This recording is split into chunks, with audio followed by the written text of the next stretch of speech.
ফুলটুসি হয়ে গেছিলাম ফুলের দোকানে, এসে দেখি ফুলের অবস্থা দেখো, ফুলগুলো নেতিয়ে কালো হয়ে গেছে। এখান থেকে ফুল নিয়ে পাশেই দেখি পেয়ারা আর খেজুর বিক্রি হচ্ছিল, মেয়ের জন্য নিয়ে নিলাম কটা খেজুর। ফুলের মতন আমিও নেতিয়ে কালো হয়ে ঘরে চলে আসলাম। এসে চলে আসলাম ঠাকুর ঘরে।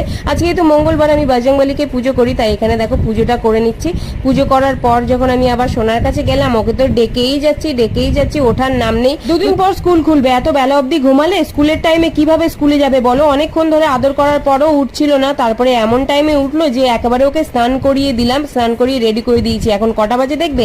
1টা বাজে 10 মিনিট বাকি। তাড়াতাড়ি করে ওর ভাতটা নিয়ে আসলাম, আজকে সব রকমের সবজি দিয়ে ওকে ভাত খাইয়ে দিলাম। ব্রেকফাস্ট আর লাঞ্চ একসাথেই করলো। তারপরে আসলো আমার একটা পার্সেল, সেটাই বাইরে নিতে এসেছিলাম। ও তো সিঁড়ির উপর দাঁড়িয়ে ছিল, আর আমি তো ভুলেই গেছিলাম আমি কি অর্ডার করেছিলাম। তারপরে মনে পড়লো, তারপর নিয়ে চলে আসলাম পার্সেলটা।